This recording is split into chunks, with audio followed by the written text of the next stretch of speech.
las ocasiones anteriores hemos estado hablando algo, hicimos una recapitulación sobre el trámite del juicio ordinario, luego hablamos algo sobre el trámite del juicio sumario y por ahí hemos llegado hasta el momento. No sé si tienen alguna duda antes de que continuemos.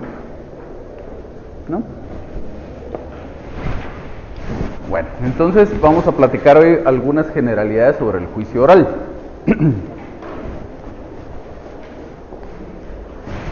Cuando hablábamos sobre el juicio sumario, decíamos que en el proceso civil tenemos tres procesos de conocimiento: el juicio ordinario, el juicio sumario y el juicio oral.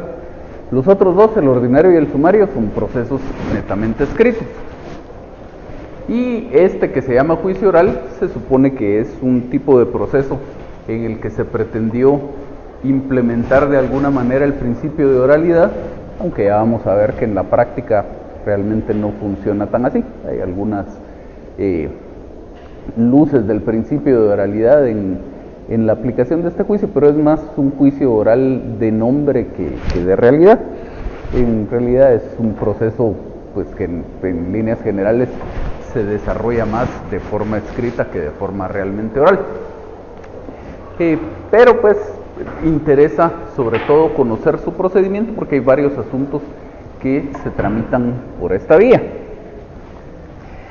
Entonces el código en su artículo 199 tiene un listado de los asuntos que se tramitan por la vía del juicio oral y dice: se tramitarán en juicio oral primero los asuntos de menor cuantía, segundo los asuntos de ínfima cuantía, tercero los asuntos relativos a la obligación de prestar alimentos, cuarto la rendición de cuentas por parte de todas las personas a quienes les impone esta obligación la ley o el contrato, quinto la división de la cosa común y las diferencias que surgieren entre los copropietarios en relación a la misma, sexto la declaratoria de jactancia y séptimo los asuntos que por disposición de la ley o por convenio de las partes deban seguirse en esta vía.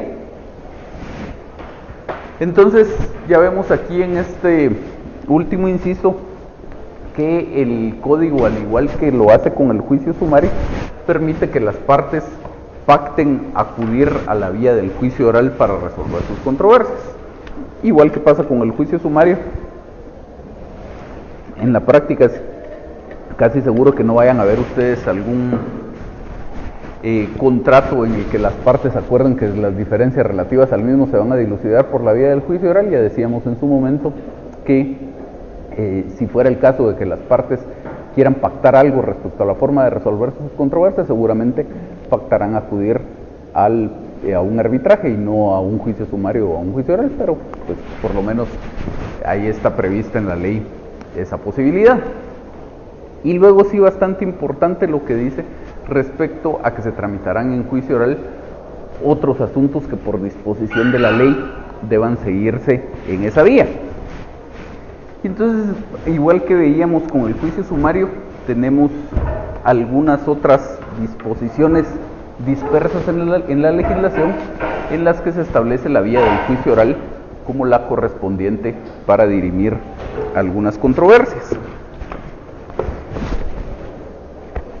Y entonces, primero, un par de asuntos que en la práctica no tienen mucha aplicación, pero igual está previsto que se tramiten por la vía del juicio oral. El artículo 826 del Código Civil, cuando trata de la hipoteca, dice que el deudor tiene el derecho irrenunciable de pedir al acreedor la reducción de la garantía mediante la liberación del gravamen hipotecario que pesa sobre alguna o varias fincas, cuando hubiera pagado más del 50% de la deuda, y siempre que el valor de los bienes de los inmuebles que continúen gravados guarden una justa relación con el saldo deudor. Si la determinación de las fincas que deben quedar excluidas de la hipoteca no pudiera hacerse de común acuerdo, será judicialmente por medio de juicio oral.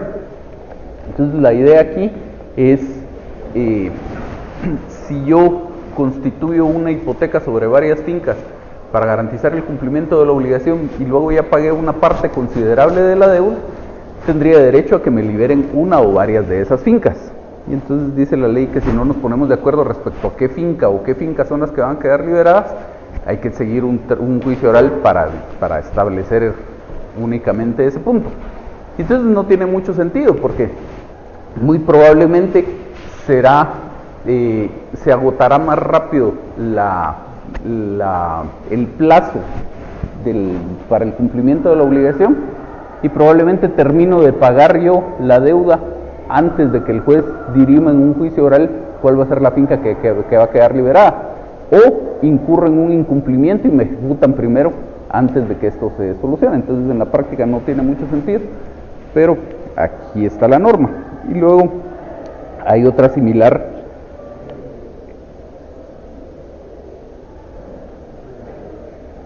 ¿Qué manda?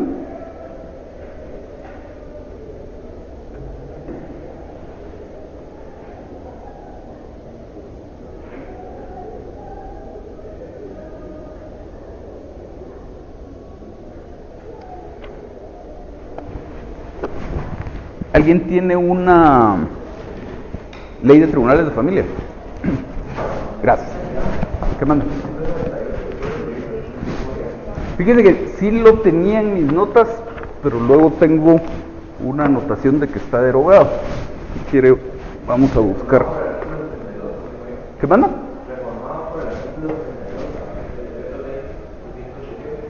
No, es por lo de la ley de garantías mobiliarias, pero vamos a ver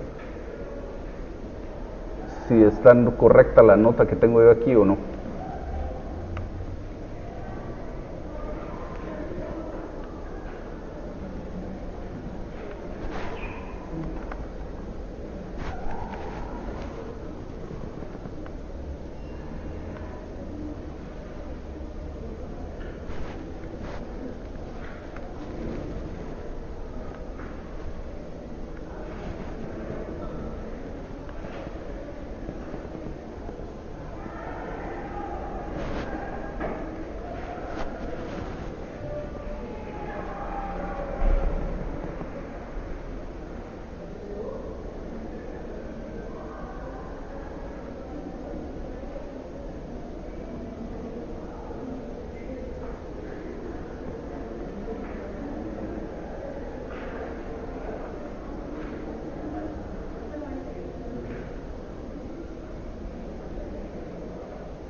¿Qué manda?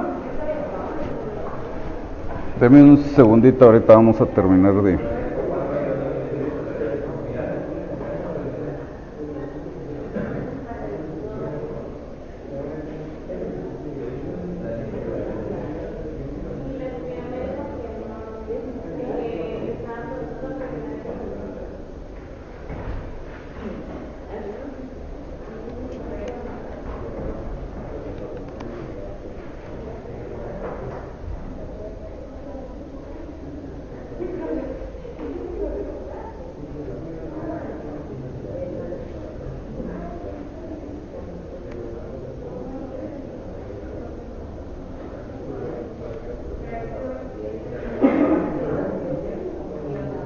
¿Qué manda?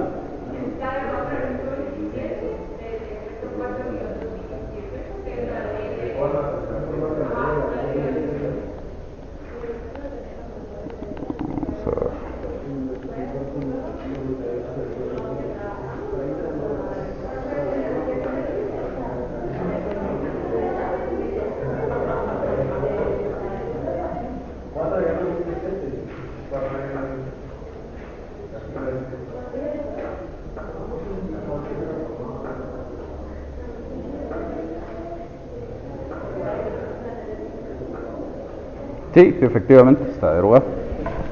Gracias.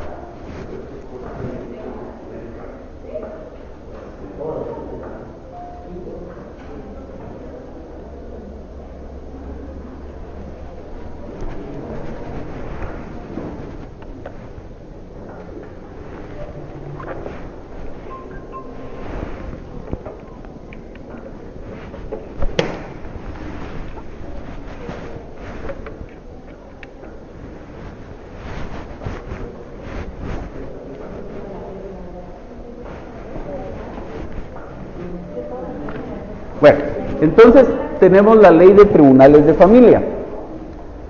La ley de tribunales de familia, en su artículo 8, establece que en las cuestiones sometidas a la jurisdicción privativa de los tribunales de familia rige el procedimiento del juicio oral que se regula en el capítulo 2 del título 2 del libro 2 del Código Procesal Civil y Mercantil. En las cuestiones relacionadas con el derecho de alimentos, los tribunales de familia emplearán además el procedimiento regulado en el capítulo 4 del título 2 del libro 2 del Código Procesal Civil y Mercantil. Entonces, eso a lo que hace referencia el primer párrafo de este artículo 8 es el procedimiento general del juicio oral que establece el Código Procesal Civil y Mercantil y que es el que vamos a platicar en un momento. Entonces dice la norma, la regla general en materia de familia es que para dirimir esos asuntos rige ese procedimiento del juicio oral. Y luego el segundo párrafo dice que cuando se trate de una cuestión relativa a la obligación de prestar alimentos, el procedimiento específico que el Código Procesal Civil y Mercantil establece para ese tema. Y esa es la regla general en materia de familia, pero tiene sus excepciones a esta regla, que están en el artículo 9.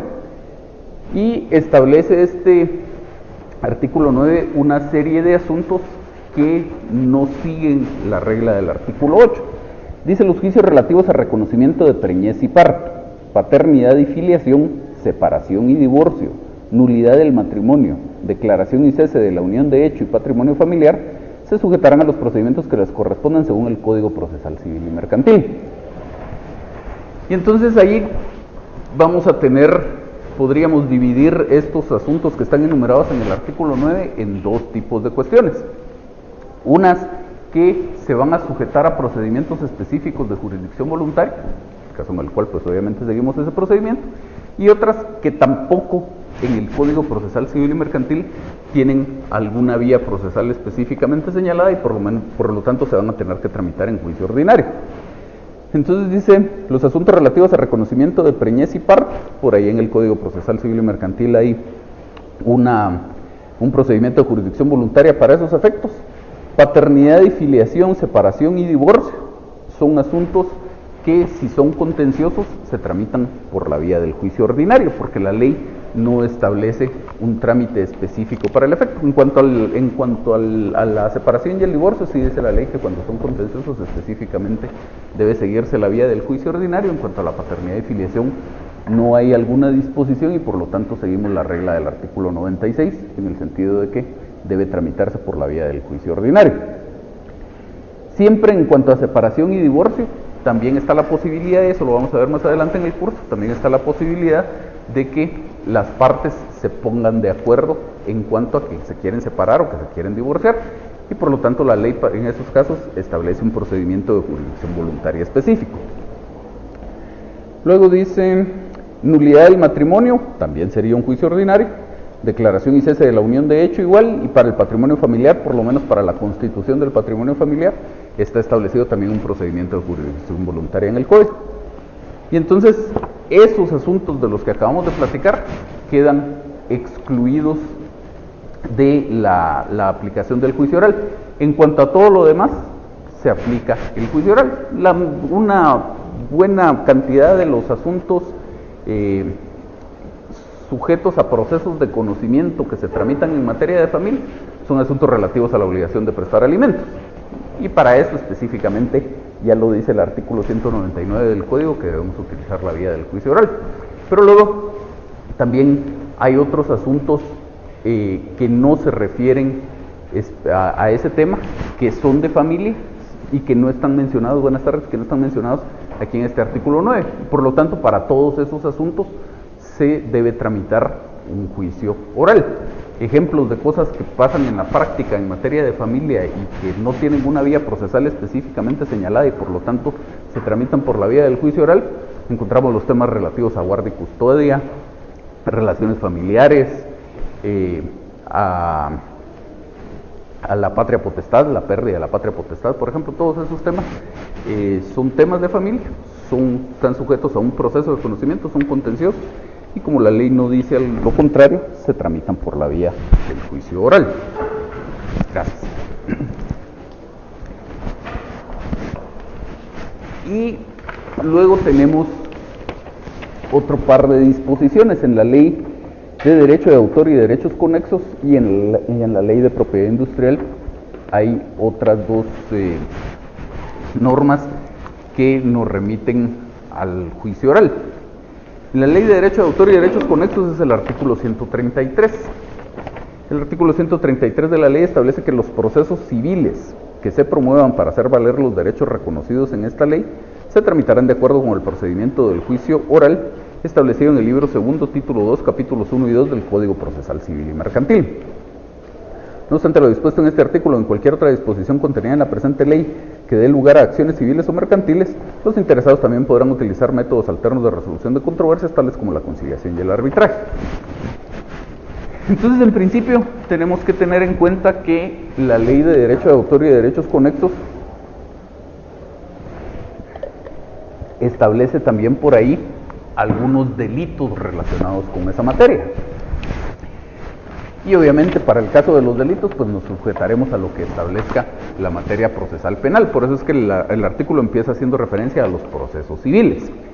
Entonces dice, los procesos civiles que se promuevan para hacer valer los derechos establecidos, reconocidos en esta ley. Entonces vamos a tener dentro de la ley de derecho de autor y de derechos conexos una parte sustantiva, digamos. En realidad la ley de derecho de autor y derechos conexos en general es una ley de carácter sustantivo. Entonces ahí vamos a tener reconocidos o establecidos una serie de derechos. Y entonces dice este artículo 133 que cualquier proceso civil que se promueva para hacer valer esos derechos se tramita por la vía del juicio oral. Y luego en la ley de propiedad industrial hay una norma parecida, pero que al final resulta teniendo una importante diferencia, es el artículo 182. Este artículo dice: los procesos civiles o mercantiles que se promuevan en ejercicio de las acciones reguladas por esta ley tienen un inicio parecido al artículo, porque en la ley de propiedad industrial igual están contemplados algunos delitos. Y de la misma forma, lo relativo a esos delitos se tramitará por lo que establezca la legislación procesal penal. Y entonces dice: los procesos civiles o mercantiles que se promuevan en ejercicio de las acciones reguladas por esta ley se tramitarán de acuerdo con el procedimiento del juicio oral establecido en el libro segundo, título 2, capítulos 1 y 2 del Código Procesal Civil y Mercantil. No obstante lo dispuesto en este artículo o en cualquier otra disposición contenida en la presente ley que dé lugar a acciones civiles o mercantiles, los interesados también podrán utilizar métodos alternativos de resolución de controversias tales como la conciliación y el arbitraje. Entonces, existe una diferencia sustancial entre la regulación que contienen estas dos normas. La primera, la contenida en la ley de derecho de autor y de derechos conexos, como decíamos, lo que toma en cuenta para determinar la aplicación de la vía del juicio oral es que el proceso se refiera a cualquiera de los derechos establecidos en esa ley. Entonces no importa qué tipo de proceso, qué pretensión es la que yo estoy ejercitando, y no importa si la ley específicamente se refiere a esa demanda o a esa acción o no. Si yo estoy buscando proteger algún derecho establecido en esa ley y además no se trata de una acción penal, vamos a seguir la vía del juicio oral. Ahora, en la ley de propiedad industrial la cosa cambia un poco, porque habla de los procesos civiles y mercantiles que se promuevan en ejercicio de las acciones reguladas por esta ley. Entonces, para que sea aplicable la vía del juicio oral en virtud de esta norma, ya no basta que yo esté tratando de proteger un derecho establecido en la ley de propiedad industrial, sino además es necesario que la propia ley de propiedad industrial haga referencia a esa demanda que yo estoy planteando. Por ejemplo, la ley de propiedad industrial en alguna parte trata la posibilidad de demandar la nulidad de una marca. Entonces, esa es una acción, como dice la ley, una acción regulada por esa ley y por lo tanto se tramitaría por la vía del juicio oral. Pero otras acciones que sean para proteger derechos establecidos en la ley de propiedad industrial, pero que no estén específicamente contempladas en esa ley, no tendrían por qué seguir esta norma. Les pongo un ejemplo. En alguna ocasión yo llevé un proceso yo era abogado de la parte demandada, en el que se demandaba la nulidad de un nombre comercial, no de una marca. Y entonces la parte actora pedía la nulidad de este nombre comercial y inició su demanda como un juicio oral, fundamentándose en la norma que se refiere a la nulidad de las marcas. Pero este proceso no era de nulidad de una marca, sino de nulidad de un nombre comercial. Entonces, parte de la defensa que se estaba planteando aquí era que este asunto no tenía que tramitarse como juicio oral, porque no era aplicable la norma esta, porque la nulidad de un nombre comercial no está contemplada en la ley de propiedad industrial. Al final de cuentas, las partes se pusieron de acuerdo, se lograron una transacción y se desistió de esa demanda. Ya nunca hubo un pronunciamiento del juez respecto a esa defensa, pero pues a mi juicio teníamos nosotros la razón. La norma solo permite aplicar o solo remite a la aplicación del juicio oral cuando no basta que el derecho que se busca proteger esté contemplado en esa ley, sino que además la acción que se esté intentando también debe estar regulada en la misma. ¿Estamos bien hasta aquí? ¿Sí? Bueno, entonces tendríamos por ahí el ámbito de aplicación del juicio oral, y ahora vamos a platicar algunas cosas respecto a su trámite. Igual que pasa con los procesos escritos, iniciamos con una demanda. En eso no hay cambio, pero sí hay cambio en cuanto a la forma de esa demanda, porque la demanda en el juicio oral puede presentarse verbalmente. Dice el artículo 201, la demanda podrá presentarse verbalmente, en cuyo caso el secretario levantará el acta respectiva. Podrá también presentarse por escrito. En ambos casos deberá observarse lo prescrito en los artículos 106 y 107 de este código, en lo que fuere aplicable. Entonces, la demanda se puede presentar verbalmente, no es frecuente que se haga en la práctica, y yo tampoco lo considero recomendable. En el proceso laboral, que es bastante parecido a este juicio oral que tenemos contemplado en el Código Procesal Civil y Mercantil, también se permite la presentación de la demanda en forma verbal, y ahí sí es bastante más frecuente que se haga uso de ese derecho. Pero entre ese proceso laboral y este proceso civil, para estos efectos de presentar o no la demanda en forma verbal, hay una diferencia sustancial, y es que en el proceso laboral no se requiere el auxilio de abogado. En el proceso civil sí. Y requiriéndose el auxilio de abogado, no tiene en realidad algún sentido que yo como abogado, en vez de sentarme a escribir,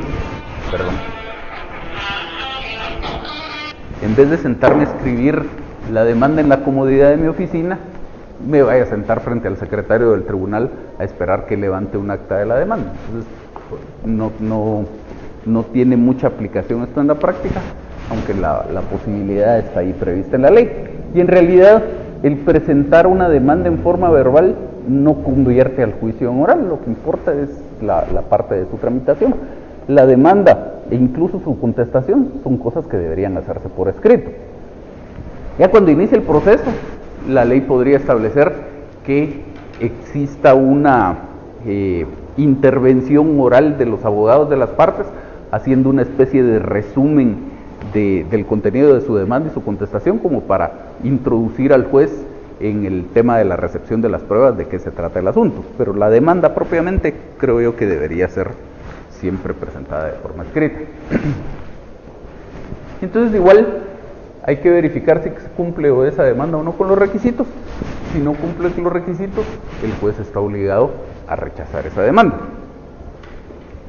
Y aquí hay algún otro comentario que hacer, y es que, como ya veíamos, de conformidad con el artículo 8 de la Ley de Tribunales de Familia, muchos de los asuntos que se tramitan por la vía del juicio oral son asuntos de familia. Y siendo asuntos de familia, permítame su ley otra vez, por favor. Gracias. Siendo asuntos de familia, hay por ahí otro tema que da lugar a veces a algunas malas interpretaciones en la práctica. El artículo 12 de la Ley de Tribunales de Familia establece que los tribunales de familia tienen facultades discrecionales. Deberán procurar que la parte más débil en las relaciones familiares quede debidamente protegida, y para el efecto dictarán las medidas que consideren pertinentes. Asimismo, están obligados a investigar la verdad en las controversias que se les planteen, a ordenar de oficio pruebas Luego dice, de acuerdo con el espíritu de esta ley, cuando el juez considere necesaria la protección de los derechos de una parte antes o durante la tramitación del proceso, puede dictar de oficio o a petición de parte toda clase de medidas precautorias, las que se ordenarán sin más trámite y sin necesidad de prestar garantía. Entonces la norma hace referencia o empieza estableciendo que los jueces de familia, los tribunales de familia tienen facultades discrecionales. Si la norma se quedara ahí, si ese fuera todo el contenido del artículo, sería una norma bastante peligrosa. Es decir, simplemente que el juez tiene facultades discrecionales y eso implica que puede hacer cualquier cosa, pues obviamente es bastante peligroso. La actividad del ejercicio del poder público siempre debe estar limitado por disposiciones legales, pero efectivamente la norma no es ese su contenido, o no es solo ese su contenido, sino que esto es solo la primera oración de un artículo, incluso es la primera oración del primer párrafo de ese artículo, y el primer párrafo todavía continúa. Entonces los tribunales de familia tienen facultades discrecionales, pero no facultades discrecionales porque sí o para hacer cualquier cosa, sino sigue diciendo, deben procurar que la parte más débil en las relaciones familiares quede debidamente protegida y para el efecto dictarán las medidas que consideren pertinentes. Entonces, para eso tienen facultades discrecionales. Ahora, quiere decir esta existencia de facultades discrecionales, quiere decir que el juez de familia no esté sujeto al procedimiento establecido en la ley. No, la ley establece unas ciertas reglas de cómo debe tramitarse el proceso, y pues son estas reglas que estamos viendo aquí. Es el procedimiento del juicio oral establecido en la ley. ¿Por qué les cuento todo esto? En la práctica, específicamente en los casos de familia, gracias, es bastante frecuente ver que si el juez considera que la demanda no cumple los requisitos legales, en vez de rechazarla, le fija un plazo a la parte actora, o no le fija un plazo, le ordena a la parte actora que debe cumplir con ciertos requisitos antes de poderle dar trámite a la demanda. Y el fundamento que se invoca para esos efectos es la existencia de facultades discrecionales por parte del tribunal de familia, y que normalmente la parte actora en un proceso de familia es la parte más débil de la relación familiar, la señora o los hijos, o la señora y los hijos. Pero tenemos el tema de que la ley establece ciertas reglas del juego, cierta forma de proceder que tiene que tener el juez. Denme un segundito y ahorita le doy la palabra. El artículo 200 del Código dice: son aplicables al juicio oral todas las disposiciones del juicio ordinario en cuanto no se opongan a lo preceptuado en este título. ¿Qué disposiciones del juicio ordinario son aplicables al juicio oral? Todas, salvo que en esta parte aquí de los alrededores del artículo 200 esté establecido algo distinto. Y dentro de esas disposiciones que son aplicables al juicio oral está el artículo 109. Los jueces repelerán de oficio las demandas que no contengan los requisitos establecidos por la ley, expresando los defectos que hayan encontrado. Entonces, no existe en el proceso civil alguna norma que diga que el juez le puede fijar a la parte actora algún plazo, o le puede ordenar que subsane las deficiencias que haya encontrado en la demanda. Si la demanda no cumple los requisitos legales, el juez está obligado a rechazarla. Lo mismo en el juicio ordinario, en el juicio sumario, en el juicio oral, y no importa si el asunto es civil, es mercantil o es de familia, la misma obligación tiene el juez. En otros tipos de proceso funciona distinto porque las reglas del juego son distintas. En el proceso laboral, por ejemplo, el juez hace lo mismo de ordenarle a la parte que cumpla los requisitos, que subsane las deficiencias que tenga su demanda, pero porque en el Código de Trabajo hay una norma que así lo establece. En el proceso contencioso administrativo, lo mismo.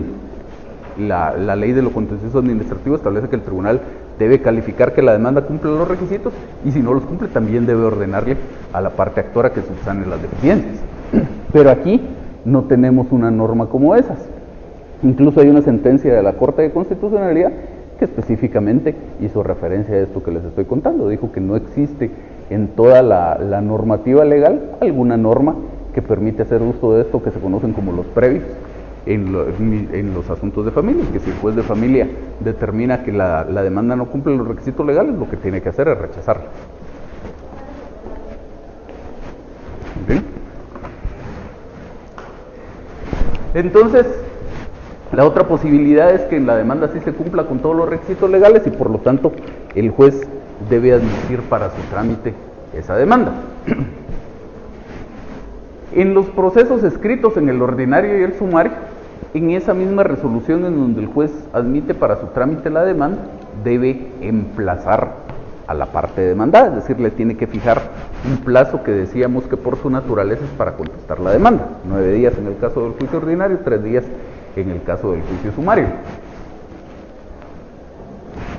Aquí la palabra emplazamiento, olvídense de la pantalla por un momento, la palabra emplazamiento en los procesos escritos quiere decir en realidad 3 cosas, tiene como 3 acepciones que van íntimamente ligadas.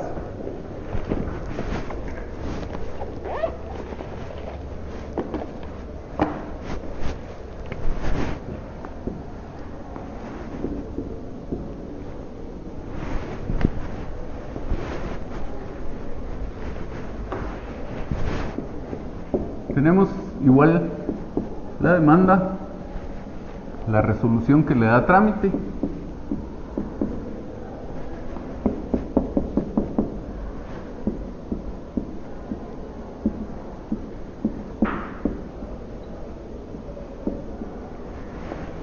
en el caso del juicio ordinario tenemos esto que vemos por acá. En esta resolución en la que el juez le da trámite, el juez ordena el emplazamiento del demandado. Entonces el juez en su resolución dice: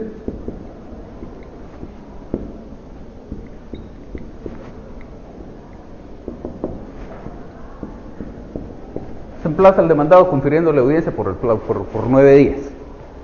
Entonces ahí tenemos una primera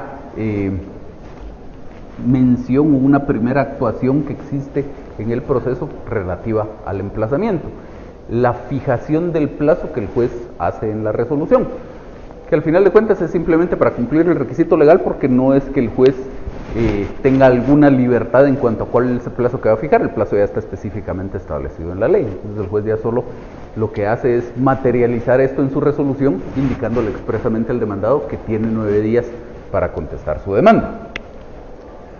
Luego está la notificación, que cuando se le hace la primera notificación al demandado, ahí hay que notificarle la demanda y hay que notificarle también la primera resolución.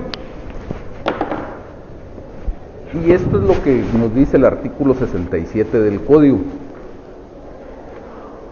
Cuando dice: se notificará personalmente a los interesados o a sus legítimos representantes.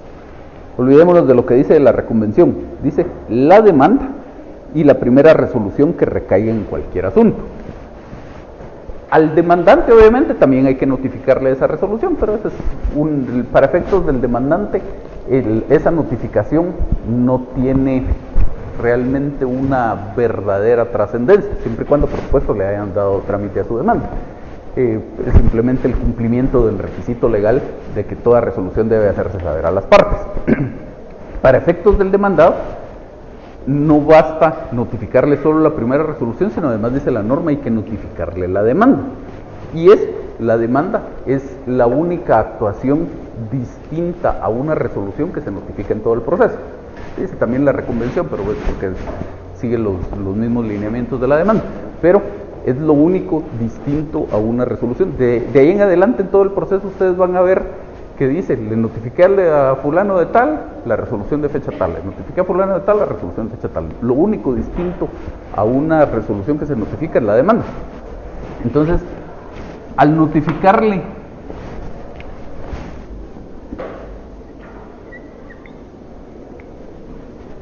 la demanda y la primera resolución al demandado, este demandado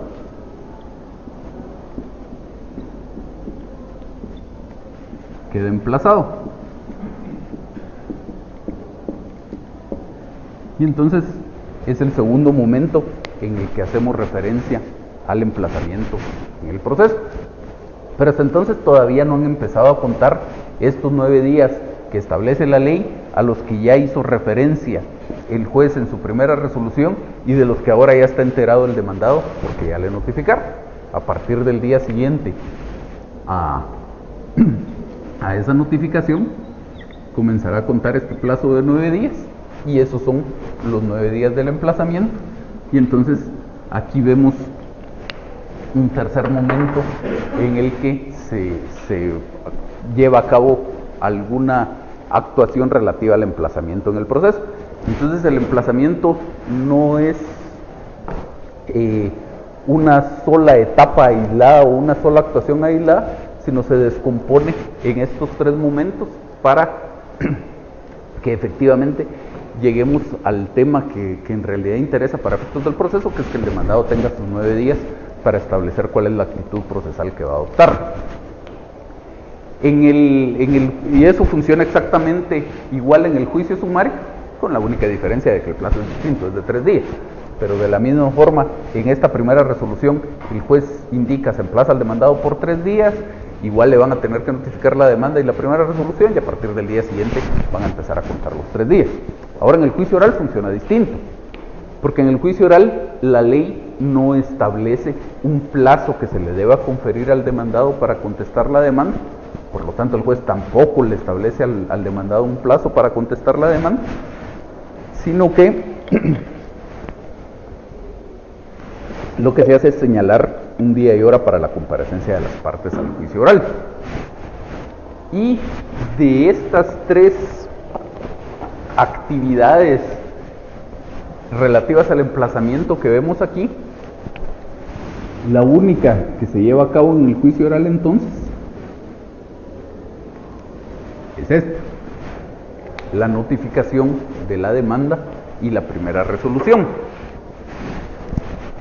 Ahora el demandado, por supuesto, para que le respetáramos el derecho de defensa, tiene que tener una oportunidad de contestar esa demanda, pero funciona distinto, no va a tener un plazo para hacerlo, sino que, como decíamos hace un momento, el juez señala un día y hora para la comparecencia de las partes al juicio oral, y dentro de esa audiencia es que se le va a dar al demandado la oportunidad de hacerlo.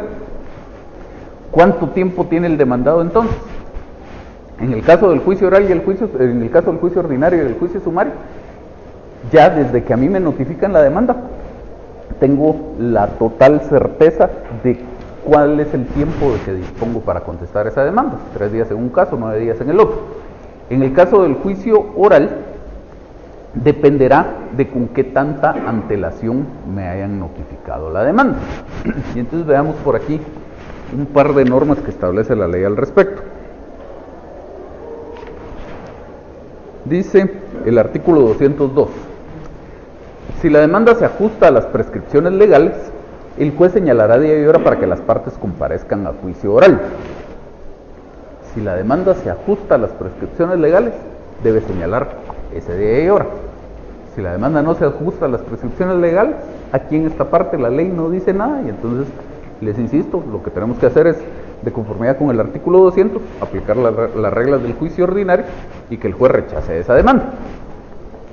Pero lo que nos interesa en este momento es el supuesto de que la demanda sí cumpla los requisitos legales. Dice: si la demanda se ajusta a las prescripciones legales, el juez señalará día y hora para que las partes comparezcan a juicio oral.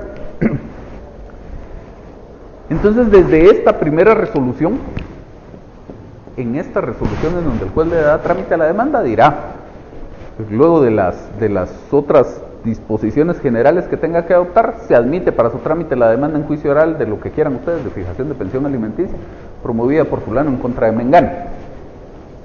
Y luego dice: para la comparecencia de las partes a juicio oral se señala la audiencia del día tal a tales horas, en esa resolución. Entonces, si el juez recibe hoy una demanda, califica el cumplimiento de esos requisitos y establece que la demanda sí cumple los requisitos legales y por lo tanto procede a dictar su resolución de trámite, ¿qué es lo que va a hacer el juez? Por supuesto no lo hace el juez, lo hace el secretario. Pero ¿qué es lo que tiene que hacer el tribunal? Revisar el calendario de audiencias del tribunal y ver cuál es la fecha más próxima en la que existe disponibilidad para celebrar esa audiencia. Sobre todo, vamos a tener problemas aquí en los juzgados de familia, porque como decíamos, mucho de lo que se tramita, por lo menos de la parte contenciosa que se tramita en los tribunales de familia, son juicios orales. Por lo tanto, los tribunales de familia están muy cargados de audiencias. En los juzgados civiles tal vez no están, porque hay también juicios ordinarios, también hay juicios sumarios. Y entonces audiencias en esos juicios, en los escritos, vamos a tener solo para efectos del diligenciamiento de las pruebas. Lo demás es puramente escrito. Entonces, como que la agenda del tribunal tendería a estar un poco más liberada en ese sentido. Pero sobre todo en los tribunales de familia, el secretario va a revisar la agenda y va a decir, pues bueno, aquí tenemos señaladas audiencias y dependiendo del juzgado en donde estén, podría ser muy distante el tema. Les tocará esperar 6 meses o incluso tal vez más. Entonces, podrá decir el secretario, pues aquí la próxima fecha que tenemos para poder celebrar una audiencia es el 20 de diciembre de este año, por ejemplo. Entonces, vamos a hacerlo de este lado.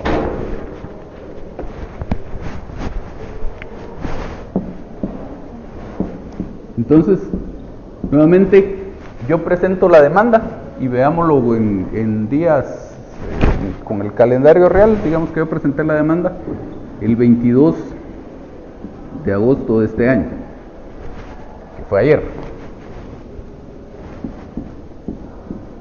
Hoy el juez dicta su resolución y en esa misma resolución señala una audiencia. ¿Qué dijimos? La está señalando para el 20 de diciembre porque es la fecha más próxima que tiene en la agenda.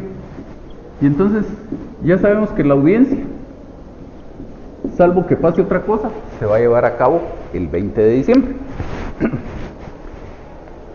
Entre este día, entre hoy que el juez esté dictando su resolución y el 20 de diciembre, para que esa audiencia se pueda llevar a cabo, es necesario que se le notifique esa resolución a las partes. Y específicamente en cuanto al demandado, dice la ley que entre el emplazamiento del demandado y la celebración de la audiencia deben mediar por lo menos 3 días. ¿Eso qué quiere decir? No contamos el día de la audiencia, tampoco contamos el día de la notificación, y en medio de esos dos tienen que haber como mínimo 3 días. Entonces veámoslo con fechas reales.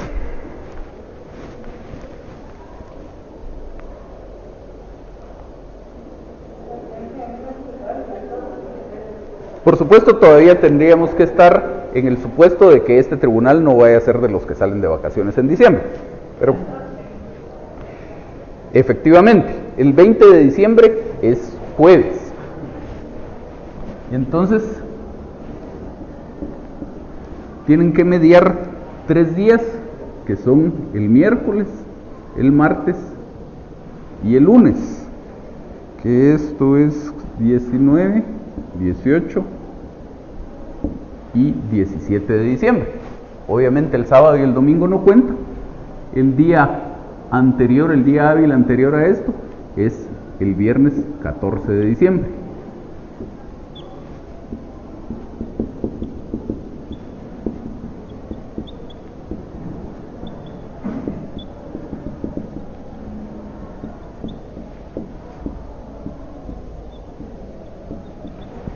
El 14 de diciembre sería la última fecha en que se le puede notificar al demandado y que esta audiencia todavía se pueda llevar a cabo. Entonces, si le notificaran al demandado efectivamente el 14 de diciembre, el último día que existía para esos efectos, el demandado va a tener 3 días hábiles para preparar su contestación de demanda, los 3 días que ordena la ley que medien entre el emplazamiento y la celebración de la audiencia. Pero no necesariamente tiene que ser esto el último, no necesariamente la notificación se va a practicar el último día. A lo mejor le notifican mañana todavía, y entonces va a tener casi 4 meses el demandado para preparar su contestación de demanda. O le notifican dentro de 1 mes y entonces va a tener 3 meses, y así estamos, dentro de este rango. A partir del día mismo, que sería, para efectos prácticos no sería posible, pero digamos teóricamente hoy mismo le podrían haber notificado al demandado y hasta el 14 de diciembre, en cualquier momento en este rango, le pueden notificar al demandado y esto es válido para que se lleve a cabo esa audiencia, ¿sí?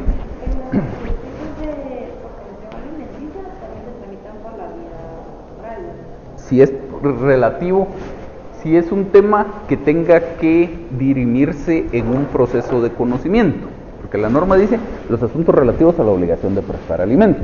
Si usted ya tiene un título ejecutivo, ya sea para acudir a un juicio ejecutivo o a una ejecución en vía de apremio, inicia su procedimiento de ejecución.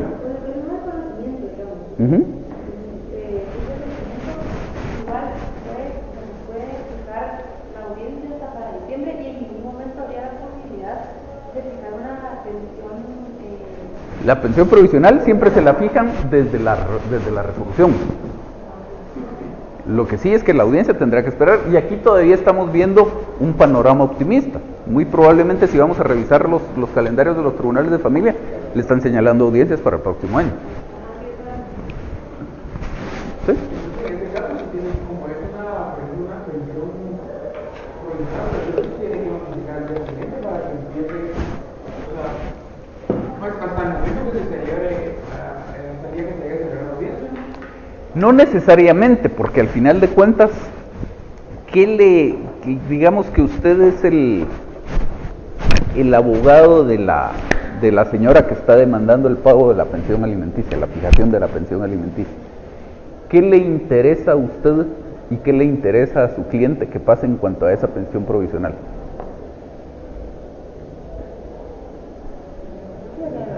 Que la pague, exactamente. No le interesa que el demandado se entere de la existencia de la pensión provisional, le interesa que la pague. Y entonces vamos a platicar un poco más de eso cuando veamos el juicio oral de fijación de pensión alimenticia. Pero, por ejemplo, sobre todo se facilita mucho el tema cuando el demandado tiene un trabajo fijo en donde gana un salario. Porque entonces usted, dentro de las peticiones que hace en su demanda, pide que le embarguen el porcentaje legal de su sueldo.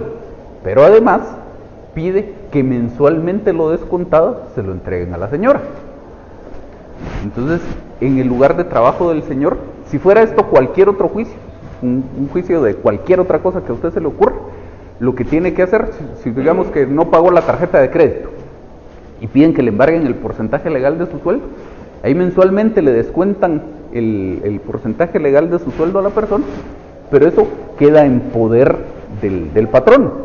El patrono funge en ese caso como un depositario del embargo y está obligado a esperar instrucciones del juez. Llegará un punto en el proceso en el que ya se ordene hacerle pago a la emisora de la tarjeta de crédito, por ejemplo, y entonces el juez le emitirá una orden en donde le dice: le ordeno que le entregue la cantidad de tanto a la emisora de la tarjeta de crédito. O llegará un punto en el que ya se reunió la cantidad que estaba reclamando la emisora de la tarjeta de crédito. Entonces el juez le ordenará: deje de retener, lo que ya retuvo, manténgalo ahí, espérese que yo le dé instrucción, pero ya no le siga reteniendo. O si se declarara sin lugar la demanda, pues llegará el punto en el que el juez le haga saber: mire, ya dicté sentencia, declaré sin lugar la demanda, la sentencia está firme, por lo tanto devuélvale su dinero al señor. Y lo mismo en cualquier otro proceso, salvo en este.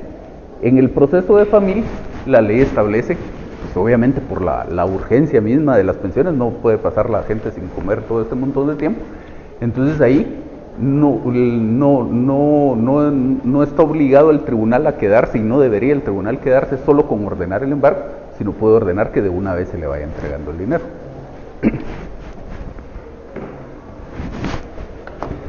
¿Qué manda? Respecto al artículo 2, el mismo párrafo dice: mediar por lo menos 3 días, término que se dan a razón de la distancia.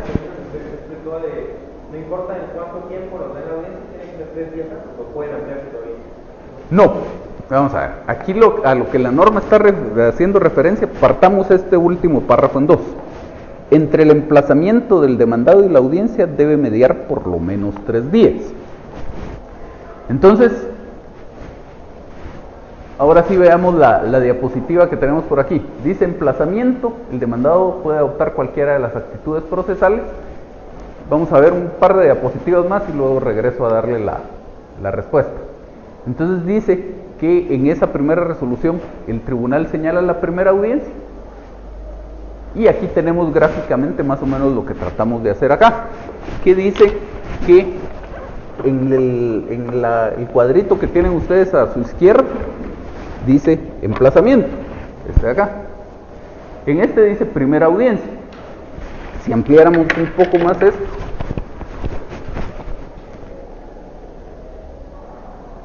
aquí tal vez ya no alcanzan a leer ustedes, pero este cuadrito es el que se refiere a la admisión de la demanda, donde el juez dicta su resolución en la que le da trámite a la demanda. En esta resolución es donde les decía yo que de una vez el juez señala este día y hora para la práctica de la diligencia.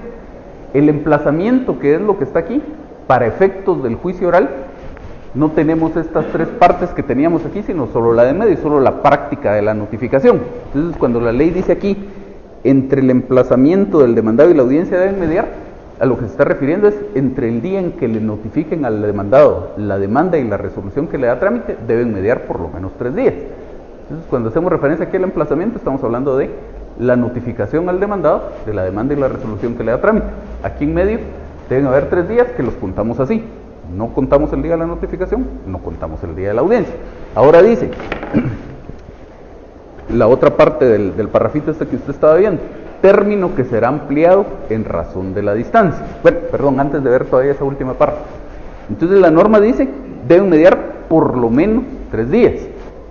Y entonces yo lo que les decía es, si a este señor le notifican mañana, esa actuación es válida, porque la ley lo que establece es un mínimo, no un máximo. Y entonces va a tener desde el 24 de agosto hasta el 20 de diciembre, todo ese tiempo va a mediar entre el emplazamiento del demandado y la audiencia, es un mínimo. Ahora la parte final dice, término que será ampliado en razón de la distancia. ¿Y aquí a qué se refiere? Aquí se refiere al plazo de la distancia, al que de alguna manera regula la ley del organismo judicial. La ley del organismo judicial dice en su artículo 48, el plazo por razón de la distancia es imperativo y la autoridad lo fijará según los casos y circunstancias. No es muy clara la ley en cuanto a en qué consiste el plazo de la distancia o el plazo por razón de la distancia. Aquí lo que ocurre es que pudiera ser para cualquier, olvidémonos por un momento del juicio oral, para cualquier cosa que suceda en cualquier proceso. Pudiera ser que y especialmente para efectos de que el demandado asuma alguna actitud procesal. Digamos que a usted lo demandan y lo demandan en un juicio ordinario. Entonces pudiera ser que a usted lo estén demandando aquí en la ciudad capital y usted vive aquí en la ciudad capital, no hay problema. La ley estableció los 9 días pensando en situaciones como esas. Pero luego eso no necesariamente va a ser así. Entonces supóngase que a usted también, en contra suya, están planteando una demanda en juicio ordinario y siempre el mismo supuesto de que usted vive aquí en la ciudad capital, pero resulta que a usted lo están demandando porque usted tuvo un accidente de tránsito el fin de semana que estaba paseando en Petén. Y entonces ahí ya la posibilidad de defensa suya o lo que usted tiene que hacer para poder ejercitar su derecho de defensa se complica. Porque entonces tiene que conseguir un abogado en Petén o tiene que conseguir un abogado aquí que a su vez este abogado aquí busque un abogado en Petén que le reciba las notificaciones. Entonces ese tipo de cuestiones complican la posibilidad del ejercicio de la defensa. Y en el caso del juicio ordinario, que son 9 días, tal vez no tanto, pero si fuera un juicio sumario que solo son 3 días, pues el tema se complica. Entonces ahí es necesario darle algunos días extra por la distancia, por la molestia que implica el que la actuación deba llevarse a cabo en un lugar distinto de aquel en el que usted ordinariamente reside.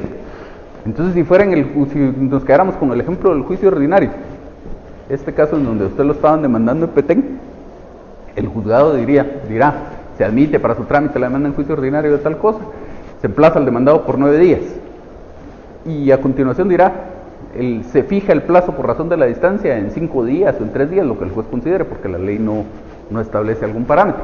La idea es que el juez le tiene que dar más tiempo. ¿Cuánto? Lo que el juez considere.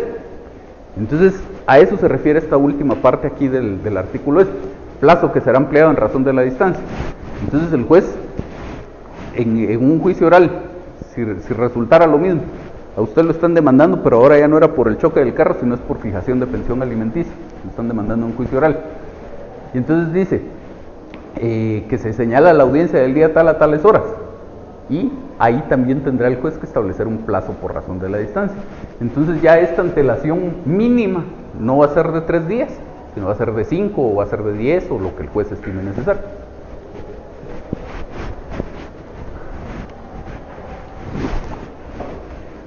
Entonces,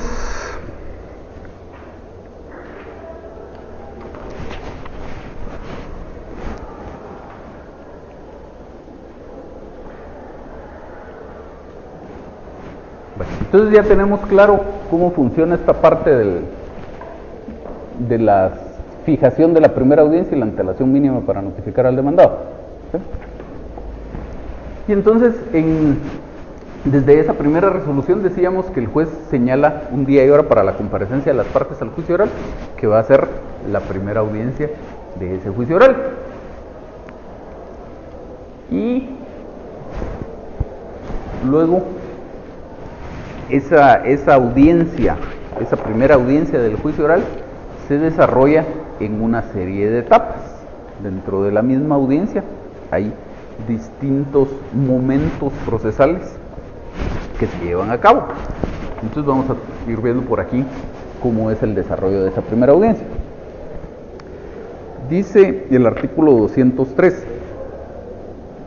si vemos las normas que rigen este procedimiento del juicio oral, vamos a encontrar que son poquitos artículos, más o menos 10 artículos, pero que incluso parecerían ser insuficientes, porque vamos a ver que hay algunas cosas que la ley no llega a regular, pero además la ley tiene la particularidad, especialmente en la regulación de este juicio oral, que su contenido es muy desordenado, no trata las distintas etapas del juicio oral ni las distintas etapas de la audiencia en un orden específico, sino hay que ir tomando un párrafo de aquí, luego vemos 2 artículos más adelante, luego regresamos a un artículo, etc. Entonces dice el artículo 203, en la primera audiencia, al iniciarse la diligencia, el juez procurará venir a las partes proponiéndoles fórmulas ecuánimes de conciliación y aprobará cualquier forma de arreglo en que convinieren, siempre que no contraríe las leyes. Si la conciliación fuera parcial, el juicio continuará en cuanto a las peticiones no comprendidas en el acuerdo. Entonces dice, en la primera audiencia, al iniciarse la diligencia, la conciliación debe ser la primera etapa de la primera audiencia del juicio oral.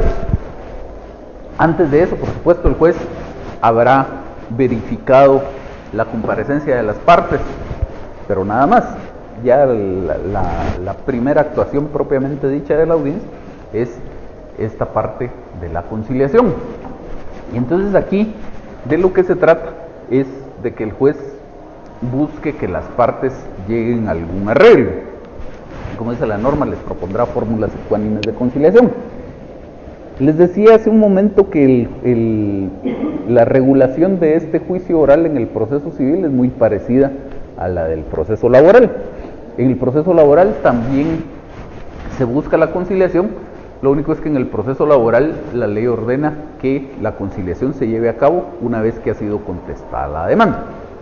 En la práctica, de todos modos, en el juicio oral, antes de que empiece la audiencia, le preguntan a uno si está en disposición de llegar a algún arreglo, pero teóricamente en el juicio oral debería ser hasta que ya esté contestada la demanda. Y la idea que hay en el juicio oral para que esto sea así es que el derecho laboral es tutelar de los trabajadores y que al contestar la demanda, el demandado podría reconocer algunos de los hechos en que se fundamenta la demanda o podría manifestar su acuerdo en cuanto a algunas de las prestaciones laborales que le están reclamando. Y entonces, como en ejercicio de esa tutelaridad, la idea que está detrás de esto en el juicio laboral es, si el demandado de todos modos va a reconocer que sí le tiene que pagar las prestaciones irrenunciables, digamos el aguinaldo, la bonificación anual, etcétera, al demandado, y lo único que quiere discutir es la indemnización, entonces no incluyamos esas prestaciones dentro de la conciliación, sino solo hagamos una conciliación por aquello en cuanto a lo que hay oposición, que sería la indemnización. En el juicio oral civil, como decíamos, muchos de los juicios orales son temas de familia, pero no todos. Entonces, vamos a ver, hay otros como el juicio oral de rendición de cuentas, que no tiene relación absolutamente con temas de familia. Entonces, pues aquí la idea es, por economía procesal, si podemos arreglar el asunto, no llevemos a cabo las fases relativas al desarrollo de la audiencia. Lo primero que tendría que buscarse entonces es que haya una conciliación. Si hay conciliación en cuanto a todos los puntos, hasta aquí llegó el proceso, y si no hay conciliación o la conciliación es solo parcial, pues el proceso tendrá que continuar. Entonces dice aquí que si hay conciliación,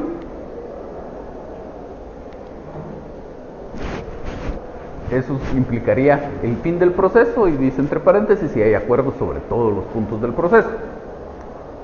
Y si no hay conciliación, pasamos a lo siguiente que va a ocurrir en la tramitación, en el desarrollo de esa primera audiencia, ¿sí?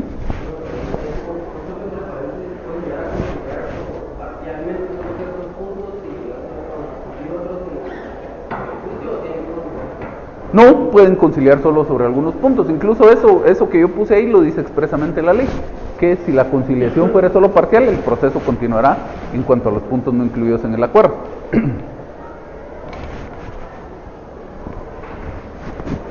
Entonces viene este siguiente momento en el desarrollo del proceso, que cuando ustedes estén en una audiencia de un juicio oral, normalmente van a ver que el juez dice: vamos a pasar a la fase de ampliación o modificación de la demanda, que en realidad no es del todo acertada esa expresión. En el proceso, en el desarrollo de la audiencia, no existe una fase de ampliación o modificación de la demanda. Lo que pasa es que la ley sí permite que la demanda se amplíe o modifique, incluso hasta la primera audiencia. Y entonces, recordarán ustedes la regla general que establece el artículo 110 del Código, podrá ampliarse o modificarse la demanda antes de que haya sido contestada. Y entonces, por aplicación del artículo 200, en cuanto no se ponga lo preceptado en cuanto al juicio oral, hay que aplicar las reglas del juicio ordinario, pues también aplicamos esto. Y específicamente para el juicio oral, dice el Código que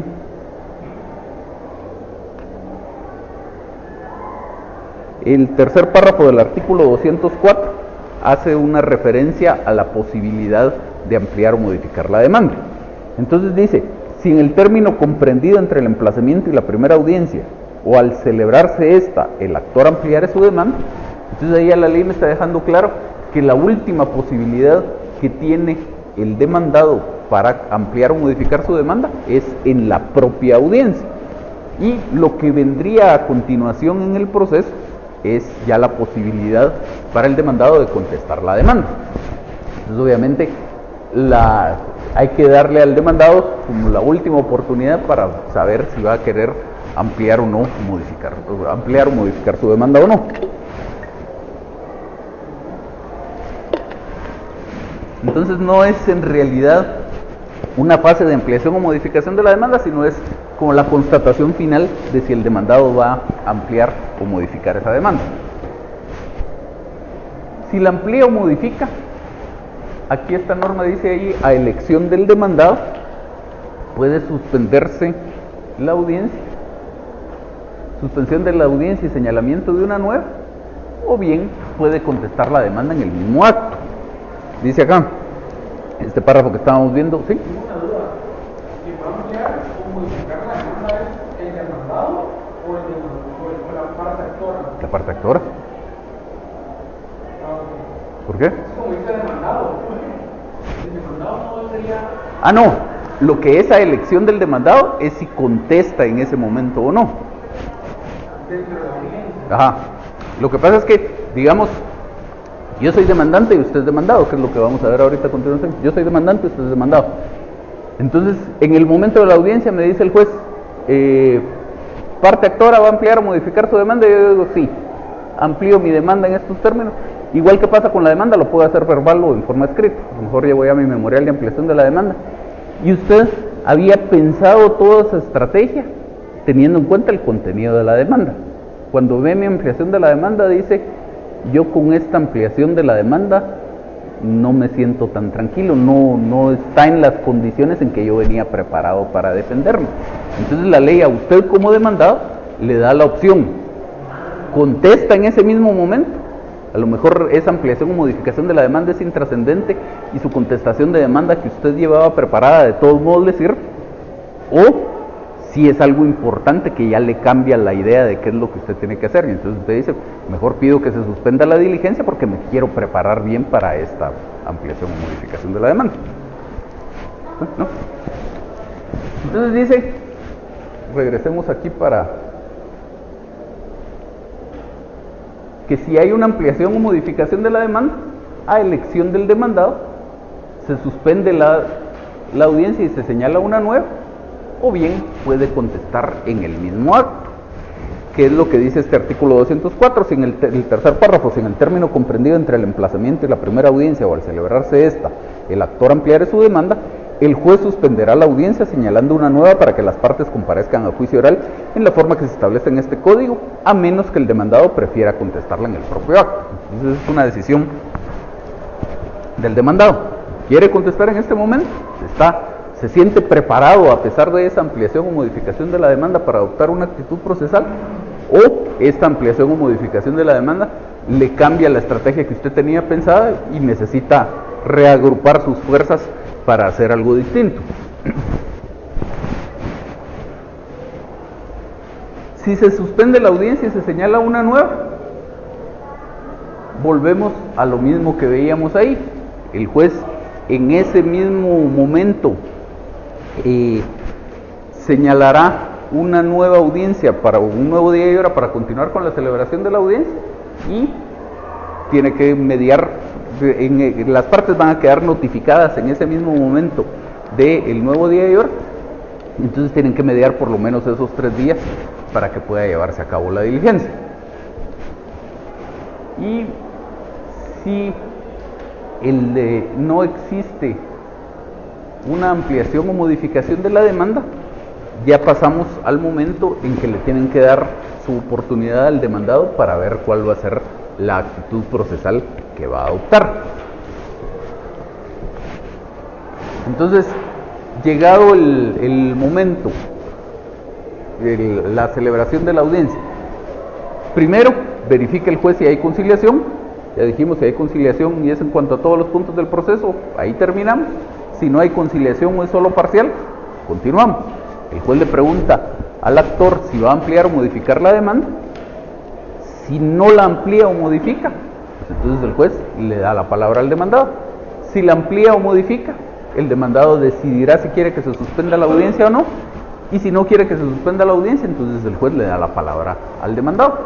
Y ese darle la palabra al demandado es para que adopte la actitud procesal que vaya a adoptar en el proceso. Y tiene todo ese abanico de opciones que vemos por aquí en estos cuadritos rosados. Ya vamos a ver más o menos de qué se trata cada una de ellas. En líneas generales, como instituciones procesales, digamos, el demandado tiene las mismas posibilidades que tendría en un juicio ordinario o en un juicio sumario. Lo único es que ya para efectos prácticos, por una disposición que vamos a ver a continuación, el tema se complica un poco en el juicio oral. Si vemos aquí hay más cuadritos, hay más posibilidades que las que veíamos en el juicio ordinario, y ya vamos a ver por qué. ¿Sí? Sí, pero acá no se puede plantear el previo. Sí se puede. Y es parte de lo que nos complica el panorama aquí, ya vamos a ver en un momento.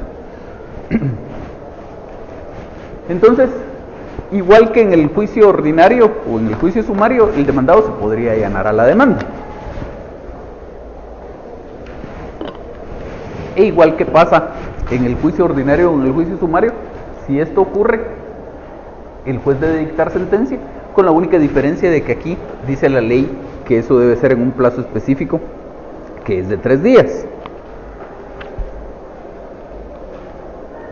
Dice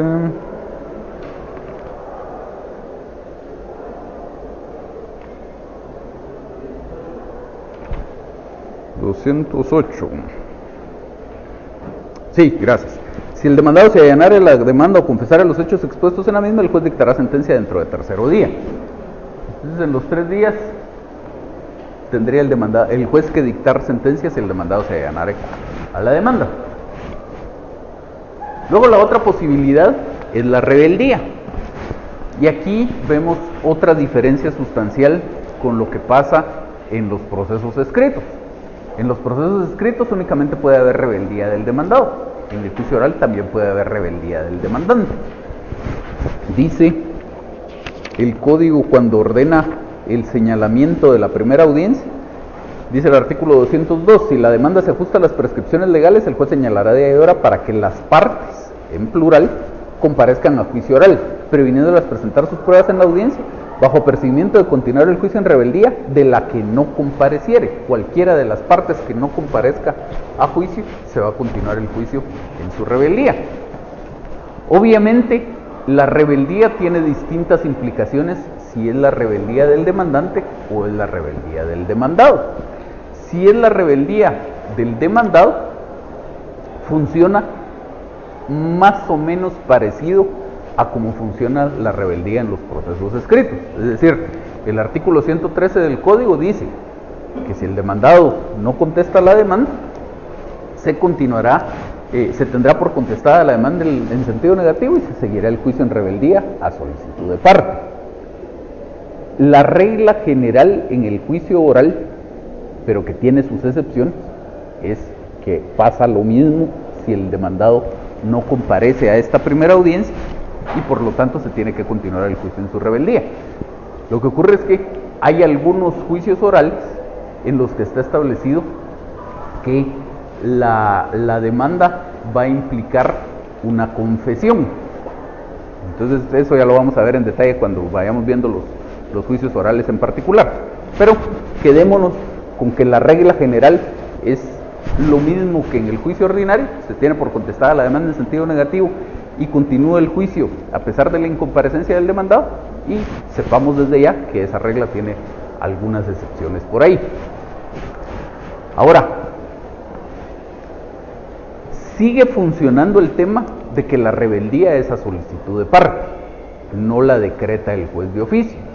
Y si la rebeldía es a solicitud de parte, ¿qué implicación tiene eso para efectos del proceso?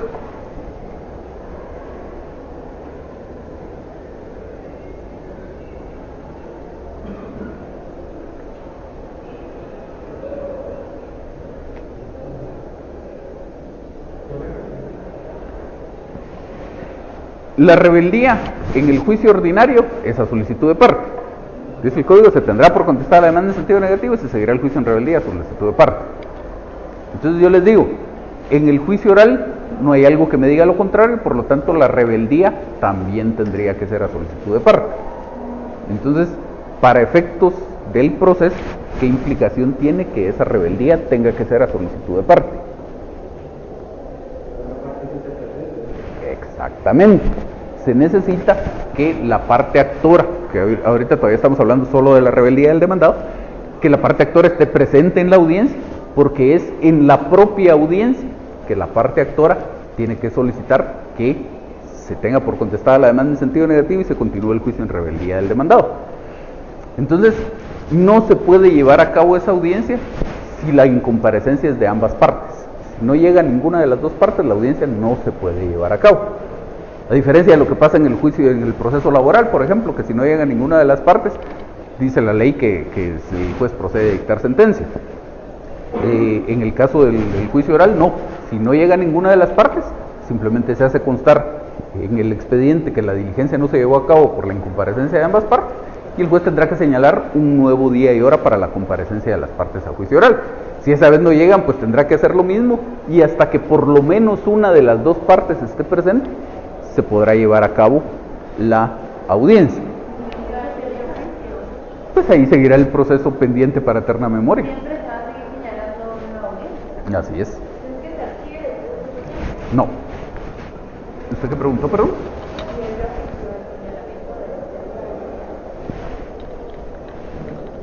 Depende.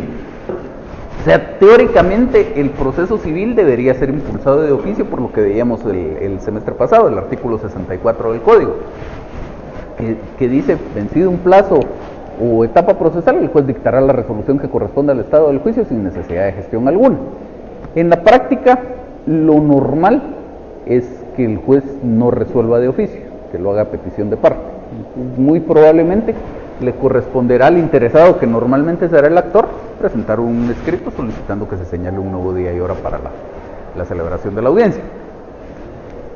Entonces, este tema de que el demandante tenga que estar presente para poder pedir la rebeldía del demandado, ¿qué diferencia ven ustedes que representa en cuanto al conocimiento que ya tenían ustedes de la institución de la rebeldía?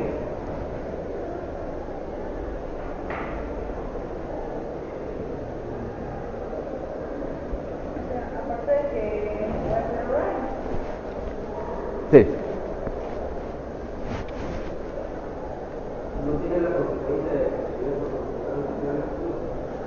La regla general es que sí, tiene sus excepciones, pero la regla general es que sí.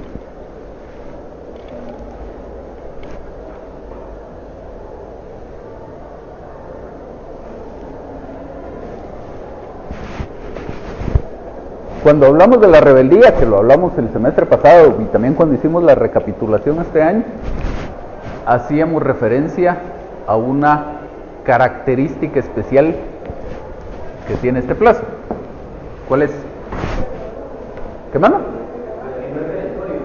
Que es un plazo no perentorio. Muy bien. Teniendo eso en cuenta y teniendo en cuenta lo que ya dijimos, que es necesario que el demandado no esté presente, que el demandante esté presente para poder pedir la rebeldía del demandado, ¿qué le ven ustedes de diferente a este tema de acá?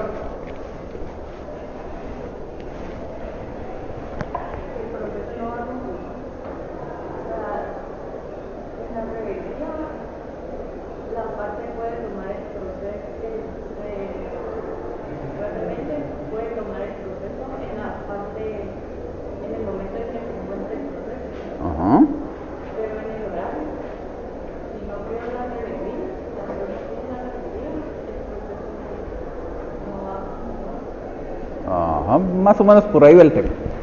Lo que ocurre es que decíamos que en los procesos escritos el emplazamiento es un plazo no perentorio, y eso lo que implica es que mientras el demandante no pida que se continúe el juicio en rebeldía del demandado, la contestación de la demanda se puede presentar aunque el plazo haya expirado y de todos modos es admisible. En el juicio oral esto nunca puede pasar, y no porque haya una disposición expresa que establezca lo contrario, sino porque por efectos prácticos nunca podría llegar a configurarse esa situación. ¿Por qué? ¿Cuál es el momento, que en el caso del juicio oral no es un plazo, sino es un momento en la audiencia? ¿Cuál es el momento que tiene el demandado para contestar la demanda? En la audiencia, cuando el juez le dé la palabra, cuando el juez le diga, ya en virtud de que no hubo ampliación o modificación de la demanda, señor demandado, tiene usted la palabra. Entonces, si el demandado está presente, ¿qué va a pasar? Va a contestar la demanda. Si el demandado no está presente y el demandante sí está, automáticamente va a pedir la rebeldía. Y si no está presente el demandado ni está presente el demandante, la audiencia no se lleva a cabo y va a tener su oportunidad de contestar la demanda en una siguiente oportunidad. Entonces, para efectos prácticos, en el juicio oral nunca vamos a tener una situación en la que ya haya transcurrido la oportunidad de contestar la demanda y el actor todavía no haya pedido la rebeldía. Si está presente el actor, ahí mismo en la audiencia pide la rebeldía y ahí mismo en la audiencia el juez la decreta, porque eso es necesario para continuar con la siguiente etapa procesal, que sería la recepción de las pruebas. ¿Sí está claro eso? Bueno, entonces solo antes de que se vayan, veamos rápidamente la rebeldía del actor, porque vimos que decía el código que el juez va a percibir a las partes de continuar el juicio en rebeldía de la que no compareciera, y decíamos que eso implica que puede haber rebeldía tanto del demandante como del demandado. La rebeldía del demandado, ya lo platicamos, bastante parecido a lo que ya conocían ustedes respecto a los procesos escritos, con las diferencias que ya conversamos. ¿Qué implica la rebeldía del demandante? no tiene una implicación práctica como la que tiene la rebeldía del demandado, en el sentido de que se tenga por contestada la demanda en sentido negativo, etcétera, sino la rebeldía del actor lo único que implica es que el proceso puede continuar adelante a pesar de su incomparecencia. ¿Sí? También no podría ampliar y modificar la demanda. Pero eso no es una consecuencia de la rebeldía. Lo que ocurre, incluso, pudiera ser que usted presente su ampliación o modificación de la demanda antes de la audiencia, y que llegado el día de la audiencia usted ya ni siquiera se presente, porque ya sabe que el juez de todos modos tiene que suspender esa diligencia. Entonces, el tema es nada más, si llegamos al día y hora de la audiencia, comparece la parte demandada. Si no compareciera el actor ni el demandado, ya dijimos, no puede haber audiencia. Comparece la parte demandada, entonces el juez inicia la diligencia y dice, vamos a constatar la presencia de las partes. Por la parte demandada, comparece don fulano, aquí está su abogado. Por la parte actora, no vino nadie. Entonces va a empezar el juez a desarrollar las distintas etapas de la diligencia. Y entonces va a decir el juez, en virtud de la incomparecencia de la parte actora, se continúa el juicio en su rebeldía. Pasamos a la fase de la conciliación, no hay conciliación porque no está presente el actor. Pasamos a la fase de ampliación o modificación de la demanda, salvo que lo hubiera presentado antes por escrito, no hay ampliación o modificación de la demanda porque no está presente el actor. Y entonces, señor demandado, tiene usted la palabra, para que el demandado conteste la demanda o se allane o haga lo que quiera hacer. Pero el único significado de esa rebeldía del actor es que el proceso continúa adelante, aún a pesar de su incomparecencia. ¿Dudas hasta aquí? ¿No? Lo dejamos por ahí entonces, continuamos la próxima clase y les recuerdo su trabajo también para la próxima clase.